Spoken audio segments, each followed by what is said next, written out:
Si tú eres de Cristo, estás en una carrera. Eres un maratonista de Jesús. Eso lo vimos al inicio de nuestro estudio del capítulo 12 de la Epístola a los Hebreos, cuando el autor decía: por tanto, nosotros también, teniendo en derredor nuestro tan grande nube de testigos, despojémonos de todo peso y del pecado que nos asedia, y corramos con paciencia la carrera que tenemos por delante, puestos los ojos en Jesús. También vimos que estamos inscritos en un gimnasio de entrenamiento. Y eso lo veíamos en el versículo 11, cuando dice: es verdad que ninguna disciplina al presente parece ser causa de gozo, sino de tristeza, pero después da fruto apacible de justicia a los que en ella han sido ejercitados. Y ahora el autor de la Epístola a los Hebreos continúa con este tema en la sección que vamos a estudiar, los versículos del 12 al 17, y dice así esta porción: por lo cual, levantad las manos caídas y las rodillas paralizadas, y haced sendas derechas para vuestros pies, para que lo cojo no se salga del camino, sino que sea sanado. Seguid la paz con todos y la santidad, sin la cual nadie verá al Señor. Mirad bien, no sea que alguno deje de alcanzar la gracia de Dios, que brotando alguna raíz de amargura os estorbe y por ella muchos sean contaminados. No sea que haya algún fornicario o profano como Esaú, que por una sola comida vendió su primogenitura. Porque ya sabéis que aún después, deseando heredar la bendición, fue desechado, y no hubo oportunidad para el arrepentimiento, aunque la procuró con lágrimas. Algunos de los lectores de la carta habían estado perdiendo el ánimo. Otros habían perdido el foco de hacia dónde se dirigían. Y aún otros habían perdido el nivel de atención y cuidado de que debían de tener. La concentración que se necesita para poder evitar las amenazas y los peligros que hay a nuestro alrededor. Y yo quiero que veamos, a la luz de estos textos que leímos, estos versículos, tres marcas del verdadero atleta de Jesús. Tres marcas que podemos identificar, cosas necesarias para poder tener un buen desempeño como atletas de Jesús que somos. Y la primera marca es la marca de la energía. La energía. Y yo veo este aspecto en los versículos 12 y 13. Observen cómo el autor le dice: levantad las manos caídas y las rodillas paralizadas, haced sendas derechas para vuestros pies, para que lo cojo no se salga del camino, sino que sea sanada. ¿Cuál es la imagen que se está comunicando aquí? Yo creo que es la imagen de alguien que está decaído. Es la imagen de alguien que no puede ni arrastrar bien los pies, ya de lo pesado que se le han puesto los pies. Es un corredor exhausto. Se supone que cuando uno corre, los brazos se mueven en coordinación con las piernas. Y es hasta un impulso que nosotros tenemos en las manos. Es natural, nadie corre así normalmente, ¿verdad? Sino que la gente mueve los brazos. Las piernas se entumecen y nos sentimos que no podemos dar un paso más. Y nosotros necesitamos por eso energía que nos ayude a movernos todavía un poco más. Es el momento cuando solamente vemos la pierna moverse una delante de la otra, no la podemos ni levantar, nos duele. En esa condición el corredor ya no retiene la forma. Tú ves cuando los corredores comienzan, se ven bien, tienen una postura adecuada, un movimiento adecuado, pero ya al final, ya eso es nada más cruzar la meta, lo que quieren, porque ya no pueden más ni con sus propios cuerpos. La mecánica no está bien, la carrera entonces no está bien. Y eso hace que vengan muchas lesiones también cuando el corredor ya está corriendo en ese momento así, nos torcemos el tobillo, nos dislocamos algo, nos da calambre. Son cosas que pueden hacer que no podamos terminar la carrera. ¿Has estado tú así alguna vez? ¿O estás así ahora? Desanimado, que dice: yo no puedo más, yo estoy cansado. Hay tantas aflicciones, tantas luchas, la vida cristiana es tan difícil, tiene tantas cosas que se nos oponen. Yo creo que el autor está viendo eso en sus lectores. Yo creo que él está diciendo que ellos debían correr esta carrera y guardar la energía para correr bien, cuidarse. El cuerpo está exhausto, se han agotado las reservas de energía. ¿Han estado ustedes en alguna ocasión así? Sin energía no hay carrera. Para correr se necesita energía. Y por eso el cuerpo aún se entrena para nosotros poder consumir la energía de las grasas una vez ya consumimos la energía de los carbohidratos del cuerpo. Después que cuando estamos en una carrera larga, la primera energía que se usa son los azúcares, los carbohidratos que tenemos fluyendo en nuestra sangre. Pero una vez eso se agota, el cuerpo empieza a consumir las grasas. Y el cuerpo se entrena para que eso pueda ser así. Para que el ácido láctico no nos permita detenernos por el dolor en las piernas. Por eso días antes de una carrera empezamos a consumir los alimentos apropiados. Especialmente el día antes de la carrera se organizan aún cenas donde los corredores ingieren pastas, porque eso brinda carbohidrato, energía que los corredores pueden utilizar. Dependiendo de la longitud de la carrera, también es necesario consumir bebidas que no solo nos hidraten, sino que también nos den energía. Y hay ciertos alimentos también que se pueden consumir en medio de un maratón. Una de las experiencias más gratificantes ha sido para mí ver a personas de la calle, uno ir corriendo por ciertas urbanizaciones, y personas de la calle salen con bandejas brindando alimentos. Y ahí uno coge fresa, guineo, y esas son cosas que ayudan a poder uno continuar en una carrera. La carrera se torna larga, se presentan dificultades, uno piensa que no da más, pero el cuerpo necesita usar más energía y le podemos proveer más energía tomando nosotros estos alimentos. Si no hemos entrenado bien, entonces la carrera se torna bien difícil. El cuerpo no está preparado para usar la energía que tiene en reserva. Y si nuestras almas no han reservado nutrientes espirituales que sean necesarios para soportar aún aflicciones, momentos de persecución, dificultades en la vida cristiana, entonces podremos ser tentados a detenernos en nuestra carrera cristiana. Ya no podemos levantar las rodillas, los brazos no se mueven igual, hemos perdido la mecánica y la forma, y como cristianos empezamos simplemente a movernos, pero estamos avanzando muy poco. Por eso Proverbios, en el capítulo 4, versículo 26, que es el texto que yo creo que el autor de Hebreos está citando, dice: examina la senda de tus pies y todos tus caminos sean rectos. No te desvíes a la derecha ni a la izquierda, aparta tu pie del mal. Examina cómo andas, examina cómo estás corriendo, cuál es tu postura.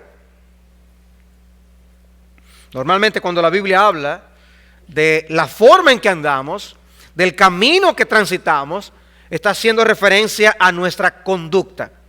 Y la pregunta es: ¿encaja tu conducta con la profesión de fe en Cristo que tú tienes? ¿Encajan tus costumbres, tus hábitos con lo que tú dices de Cristo? Con lo que es tu identidad como seguidor y discípulo de Jesucristo. Lo que tú haces día a día, lo que tú amas, lo que aborreces, tu rutina, ¿corrobora que tú eres de Cristo? La energía espiritual es imprescindible, hermanos, para seguir. La vida cristiana necesita un nivel adecuado de energía para poder correr y no ser gente que esté corriendo pobremente. Es evidente que el Señor quiere que tú corras bien. El Señor quiere que yo corra bien. El Señor quiere que corramos bien. ¿Qué podemos hacer entonces? Necesitamos energía, pero nos cansamos. A veces nos sentimos agotados. ¿Qué podemos hacer? Bueno, según el apóstol Pablo, ¿cuál es la gran fuente de energía del cristiano? El Espíritu Santo. Y esta mañana precisamente hablábamos de eso, viendo en el Evangelio de Juan, en el capítulo 16. Es por el Espíritu que podemos hacer morir lo terrenal. Romanos capítulo 8, Colosenses capítulo 3. Es el Espíritu que nos ayuda a hacer morir lo pecaminoso y a cultivar virtudes cristianas. Por eso se llama el fruto del Espíritu. Necesitamos ser alimentados por el Espíritu para tener energía y vigor espiritual para poder seguir hacia adelante. Me gusta cómo lo dice un comentarista. Dice, la transformación que restaura las manos y las rodillas paralizadas es una operación del Espíritu Santo. Para poder seguir corriendo bien, necesitamos del Espíritu Santo. Es por eso que la Biblia nos manda a ser llenos del Espíritu. Tenemos que ser llenos del Espíritu. ¿Y a qué equivale la llenura del Espíritu? A la llenura de la palabra de Dios. Necesitamos el nutriente de la palabra de Dios alimentándonos de continuo. No simplemente leyéndola, no simplemente oyendo un sermón, asimilando la palabra de Dios, haciendo la parte integral de nosotros. Leer por leer, oír por oír, no vale nada si eso no se traduce en algo concreto en nuestra vida, en un nutriente que nos sostenga. El desánimo espiritual, hermanos, puede ser desastroso. Por un tiempo te lleva a hacer lo que un cristiano está supuesto a hacer, pero sin la vida, sin el vigor con que tú debes hacer las cosas. Y vienes a la iglesia, vienes al culto de oración, tú vas a la reunión de grupo pequeño, tú cumples con tu desempeño en el trabajo, pero ¿dónde está el vigor? ¿Dónde está el deseo? ¿Dónde está el ánimo? ¿Dónde está el fervor? ¿Dónde está la pasión? Has caído en un hábito simplemente de hacer las cosas de un cristiano. Y si tú persistes en una forma así, fácilmente eres tentado a abandonar la carrera. Ese era el peligro que estaban enfrentando los lectores de esta carta. Resultaba más fácil para ellos volver a sus tradiciones, echar a un lado el poder del Evangelio de Jesucristo y seguir haciendo lo que hacían antes según el antiguo pacto. El antiguo pacto era menos peligroso, ahora nos están persiguiendo por ser cristianos, por creer en Jesús.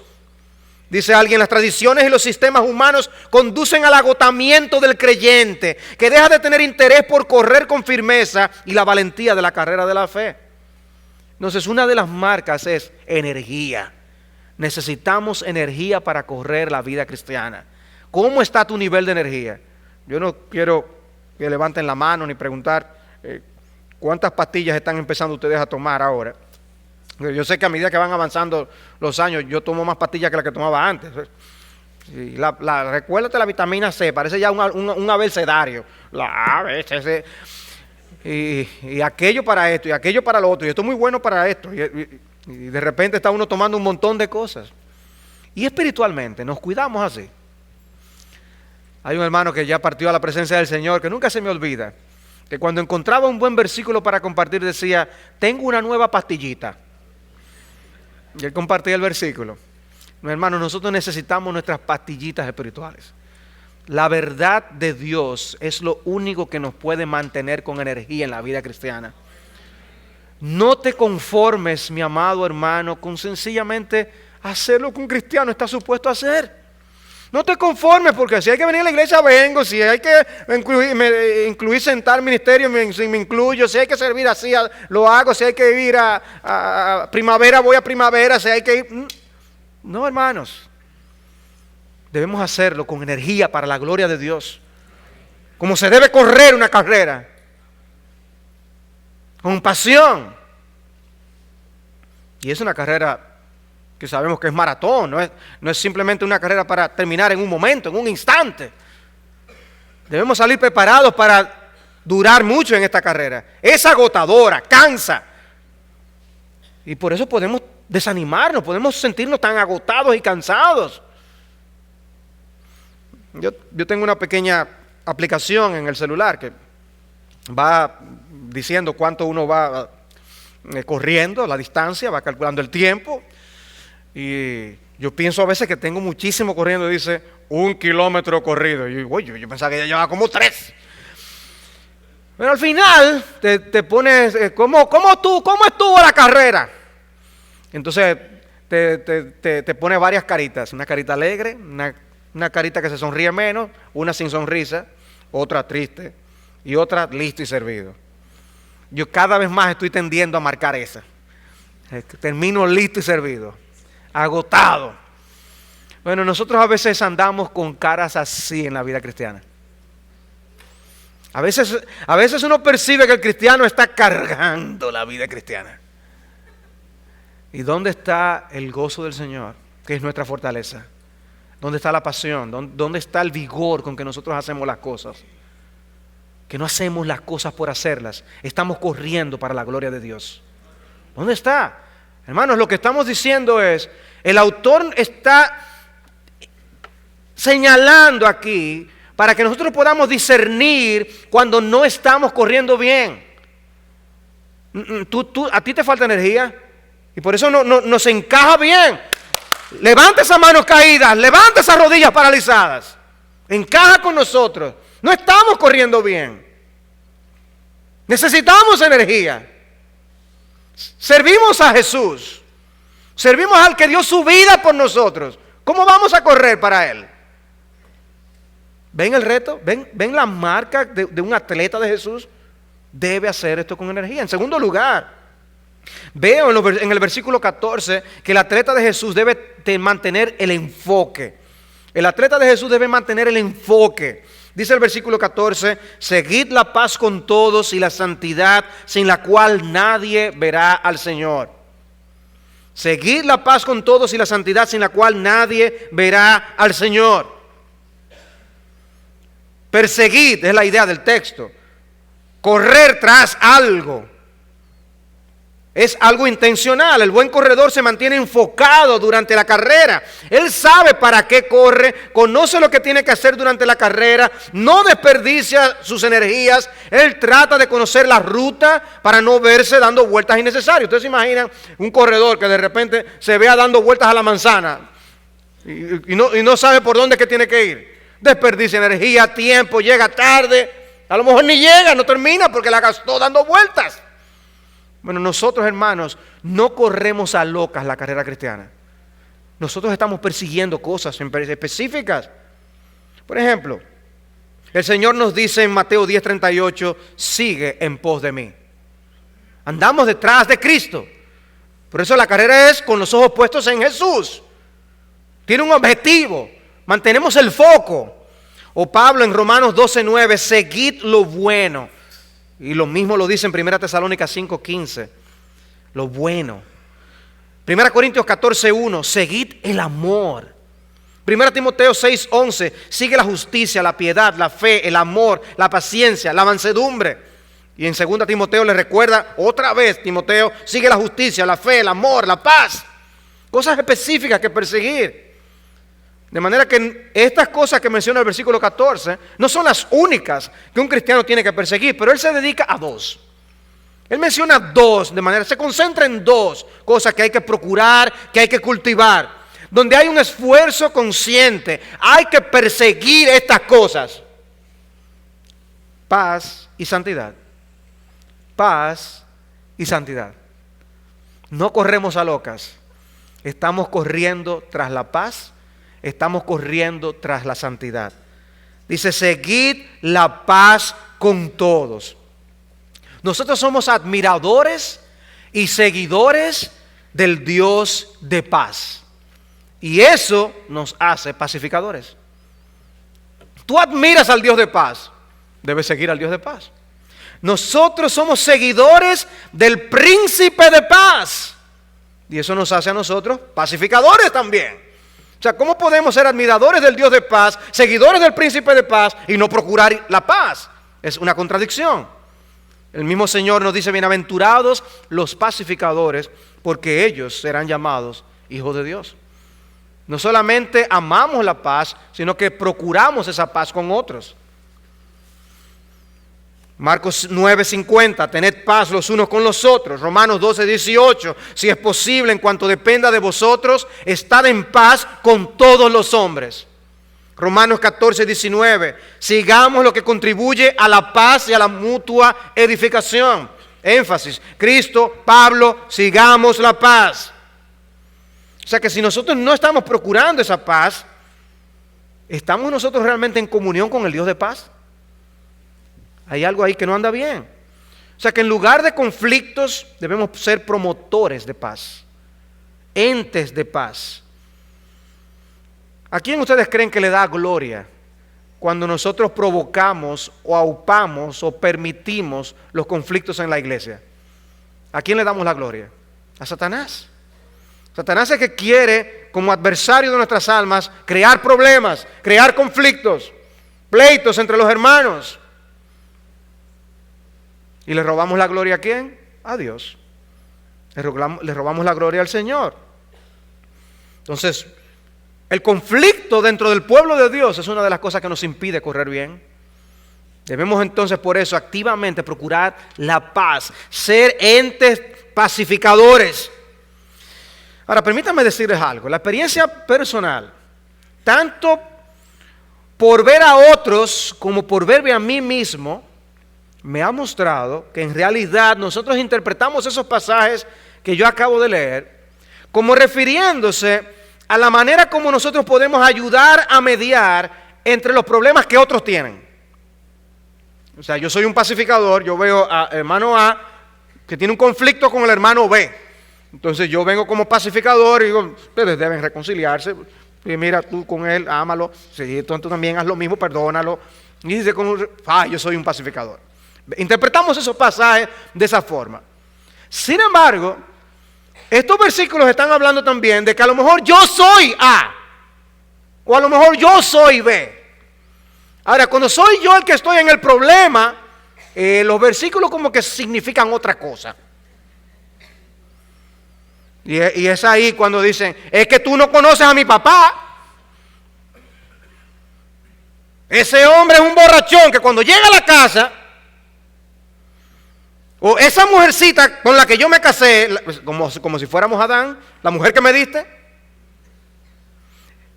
Entonces es imposible aplicar esos versículos. O sea, claro, yo los uso como pacificador si es para ayudar a otros dos, pero si es para resolver el problema conmigo, no, el otro es el que tiene que ceder. En cuanto dependa de vosotros, estad en paz con todos los hombres. O sea, que si fuera por ti lo que estás diciendo, deberías estar en paz. Pero a veces no manifestamos esa actitud que busca resolver los conflictos, solucionar el problema. Somos de los entes que causamos el problema, mantenemos el problema, complicamos el problema. Y las cosas se mantienen en una tensión, un nivel de tensión que hace imposible prácticamente que las cosas se solucionen. Nuestros versículos son para que tú y yo nos lo apliquemos a nuestra propia vida. No podemos aplicar una interpretación deficiente cuando se trata de nosotros. Si somos honestos con nosotros mismos, a veces somos nosotros mismos los que provocamos el conflicto. Esos versículos son fantásticos de cumplir cuando se trata de otros. Pero si eres tú ante un conductor que te hace algo en la calle, ante un vecino que te está poniendo las cosas difíciles, entonces ya es otra cosa. ¿Eso te da licencia para obviar estos textos? No. Hermanos, debemos estar siguiendo la paz como corredores, están bien enfocados. Mantén el foco. Esta marca del corredor, del atleta de Jesús, es que mantiene el foco persiguiendo las cosas correctas. Ir tras esta paz implica declarar la guerra a la altivez y al enojo, que son grandes causantes de discordias y contiendas, según el libro de Proverbios. Tanto la soberbia, el orgullo, como la ira son cosas que nos impiden muchas veces estar en paz con otros. De manera que estar activamente procurando estas cosas significa muchas veces aplastar el orgullo, decir que no a algo que nosotros queremos, mordernos la lengua para no decir algo en el tono incorrecto. Incluye eso, mantén el foco. Tú no vas a ver un corredor que sabe lo que está haciendo, distraído, corriendo como 1000 por 1000 sitios distintos. Él mantiene una línea, él sabe hacia dónde va, lo que le hace. Eso debemos hacer nosotros, con la paz y con la santidad. Con la santidad también, seguid la santidad, sin la cual nadie verá al Señor. Y por santidad debemos entender tanto la separación de lo pecaminoso como el cultivo de las virtudes que nos hacen más semejantes a Cristo. Y ustedes saben, no debemos dejar que la paz llegue sola.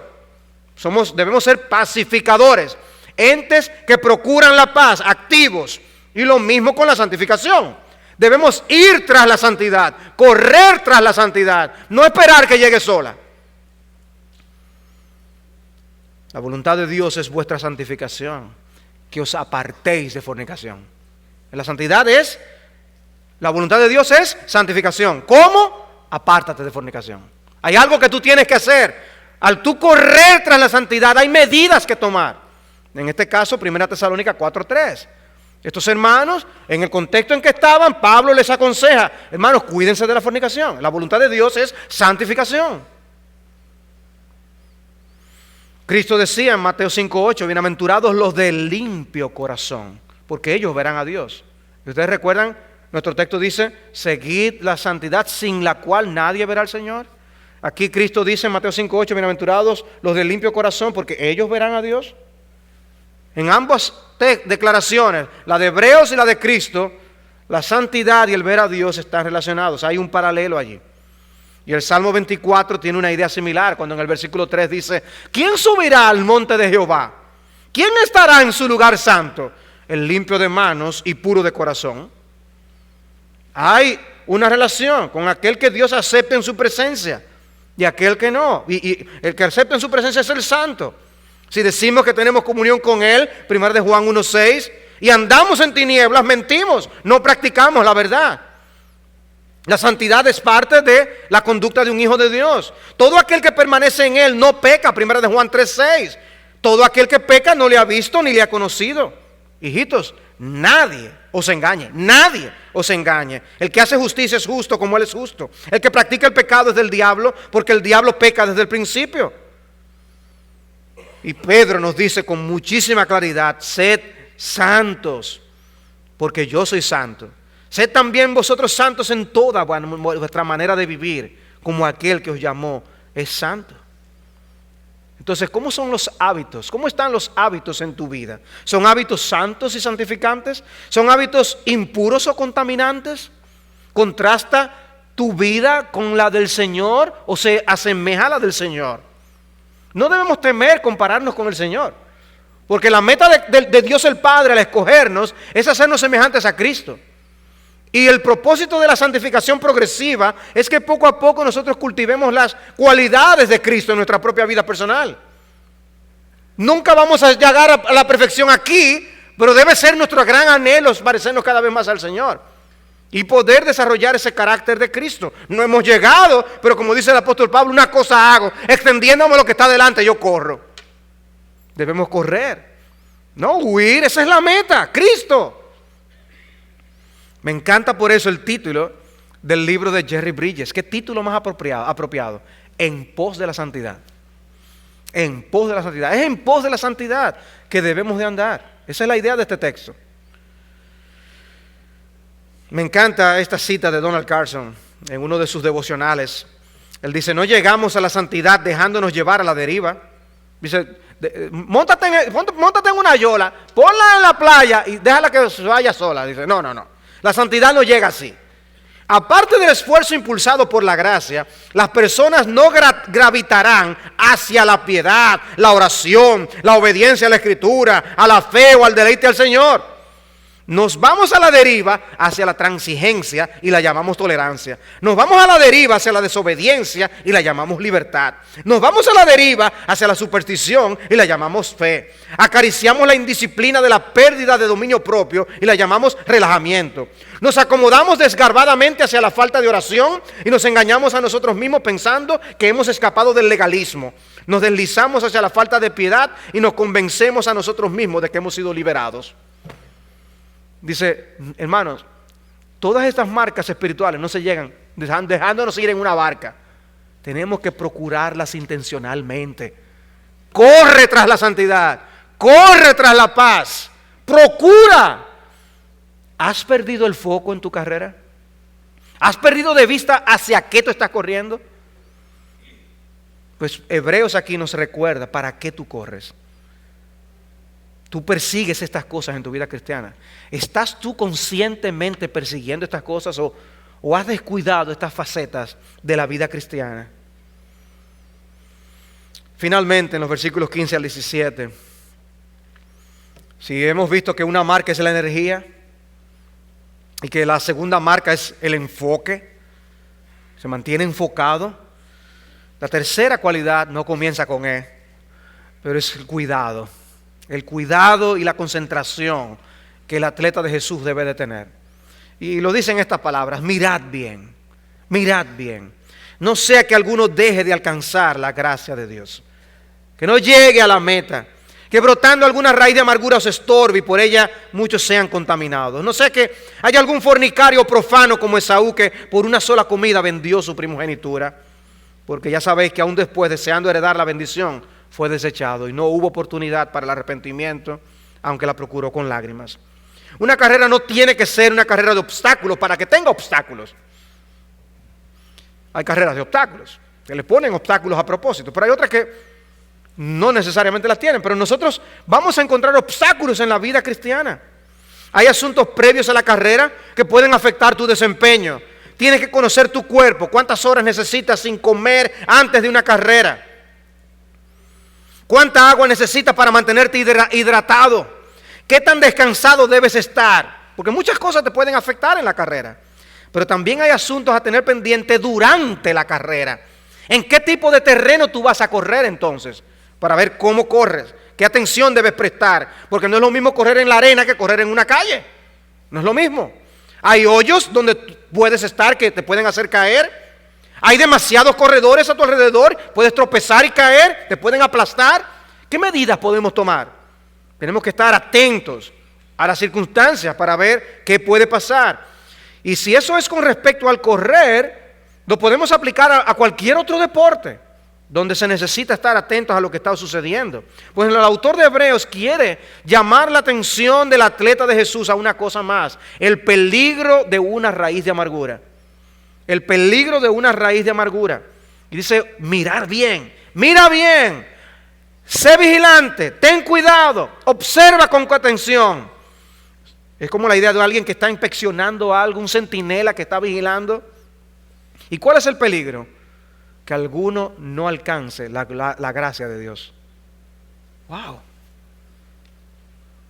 Es un serio peligro. Porque ¿para qué salimos corriendo? ¿No queremos llegar al otro lado? Ya el autor había expresado una idea similar en el capítulo 4, cuando él dijo: temamos, no sea que permaneciendo aún la promesa de entrar en su reposo, alguno de vosotros parezca no haberlo alcanzado. En ese momento habla del reposo, no entrar al reposo. Aquí dice es no alcanzar la gracia. Ese es el peligro. El peligro es la apostasía. La apostasía de la que tanto el autor nos ha advertido a lo largo de todo el libro. Tengan mucho cuidado, no sea que alguno no llegue. Y él está citando Deuteronomio capítulo 29, versículo 18, que dice así: no sea que haya entre vosotros hombre o mujer, familia o tribu, cuyo corazón se aleje hoy del Señor nuestro Dios para ir y servir a los dioses de aquellas naciones. No sea que haya entre vosotros una raíz que produzca fruto venenoso y ajenjo. ¿Ven lo que está diciendo? ¿Cuál era el problema de ellos? Dejar a Dios. No sea que alguien, familia o tribu, se aleje de Dios, se levante una raíz de ajenjo en el corazón. El peligro es que nosotros empezamos a sustituir a Dios por otras cosas, a encontrar satisfacción en otras cosas más que en Dios.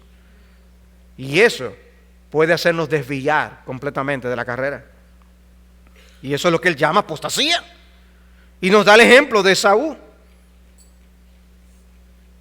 Es como si él estuviera viendo a la gente correr y pone los ojos en Esaú. Dice: pero Esaú está perdiendo el ritmo. Esaú está completamente agotado. Esaú está con las manos caídas, las rodillas paralizadas. ¿Qué está pasando con Esaú? Esaú se detuvo. Esaú se devuelve. Esaú cambió a Dios. Y si tengan cuidado, no hagan ustedes lo mismo. No sea que alguno deje de alcanzar la gracia de Dios. No sea que haya algún fornicario profano como Esaú. Y lo está diciendo a creyentes, a una iglesia que profesaba fe. Tengan cuidado. El autor no quería que entre ellos hubiera fornicarios o profanos como Esaú. ¿Y por qué le llama fornicario? Bueno, yo creo que él llama fornicario porque había sido infiel al Dios que se le había revelado a ellos como familia. Y él cambió los privilegios divinos por otras cosas, por un plato de lentejas. menospreció a Dios. Y por eso le llama también profano. Lo sagrado lo dio como por inmundo, por una porquería. Para Esaú era una porquería. Qué triste. Pero eso es la idea del pasaje. Por un plato de lenteja cambió a Dios. ¿Ven el punto de la advertencia contra la apostasía aquí una vez más que tanto este libro nos ha recordado? Habla de alguno no alcanzar la gracia. Habla de que ya no hubo más oportunidad para el arrepentimiento para Esaú. Nada pudo dar marcha atrás al problema, ni las lágrimas más sentidas, ni los ruegos más insistentes.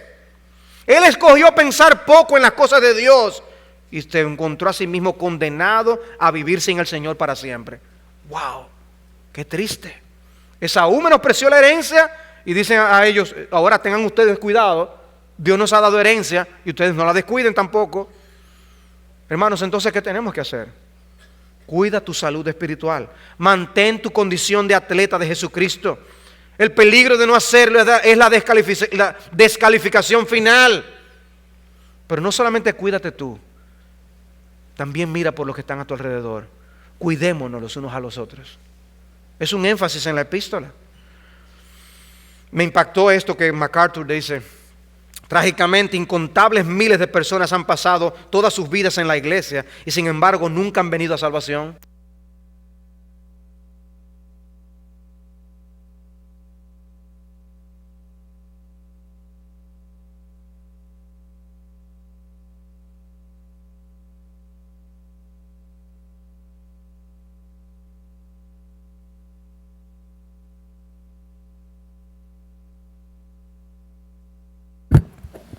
Uno, dos. Seguimos con este micrófono entonces. Pero no le demos el gusto a Satanás.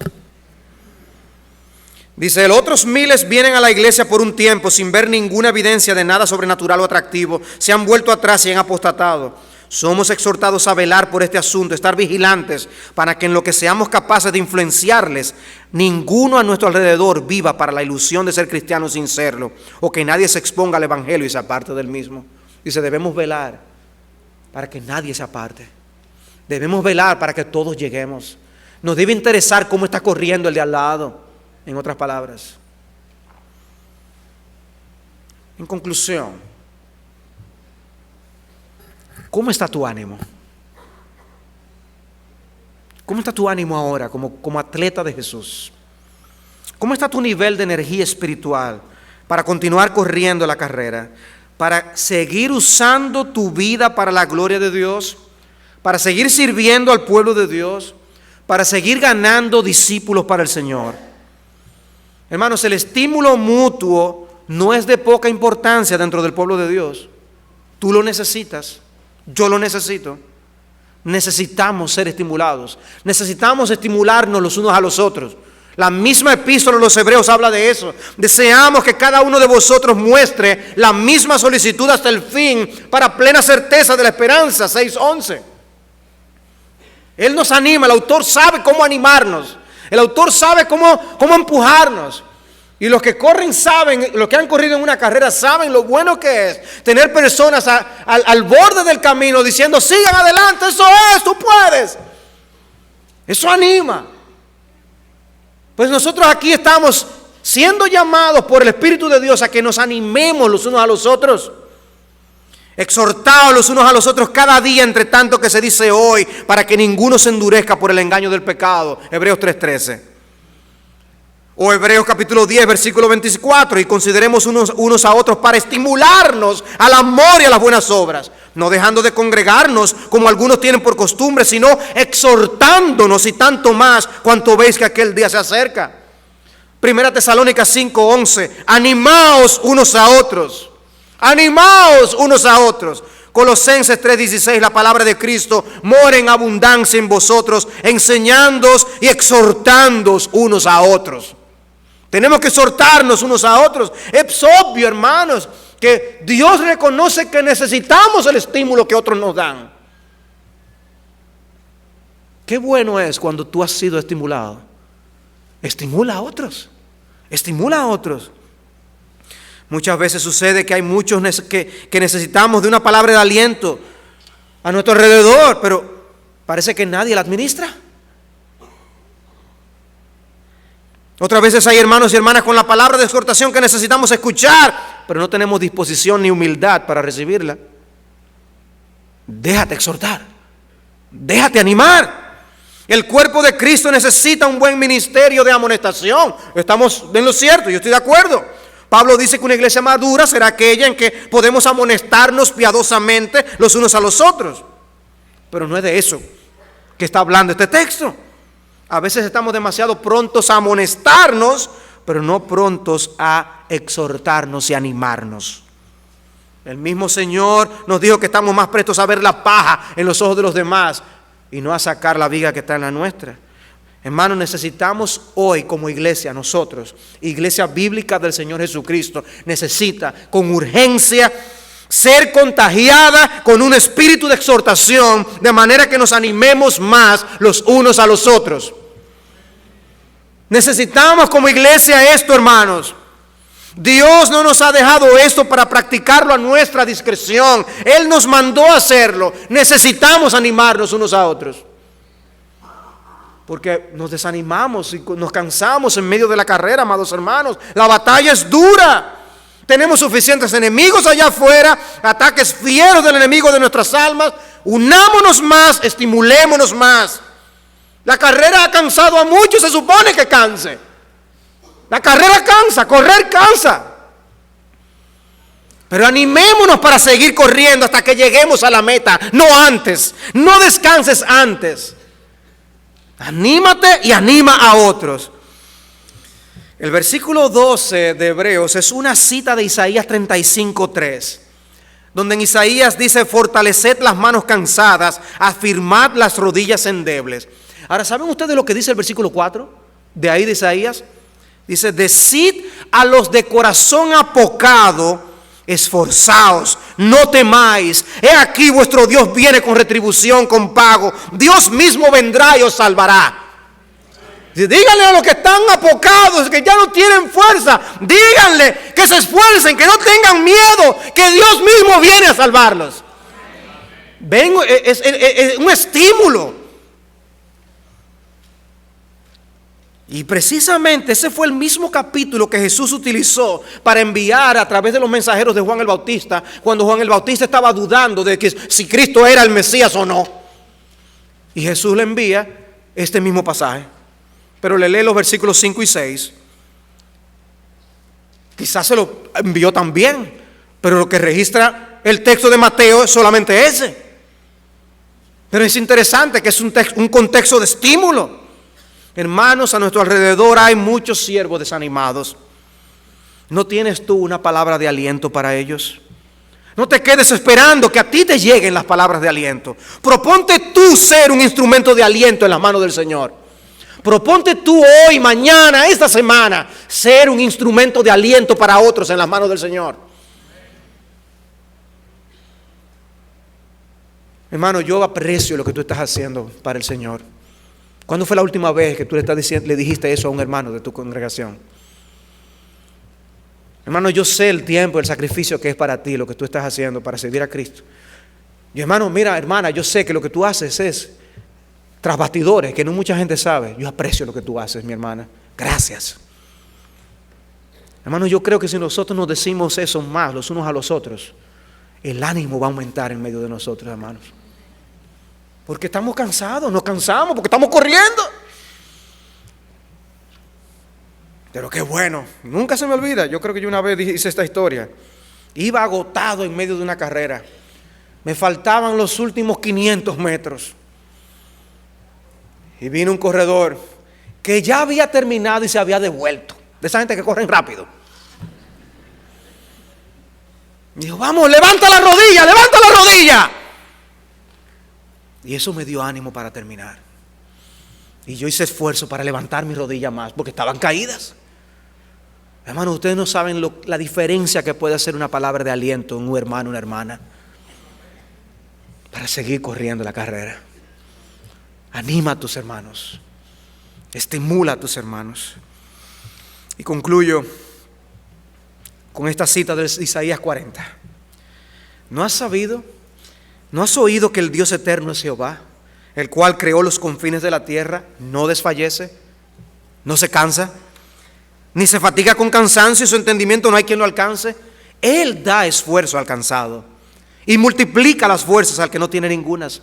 Los muchachos se fatigan y se cansan, los jóvenes flaquean y caen, pero los que esperan a Jehová tendrán nuevas fuerzas.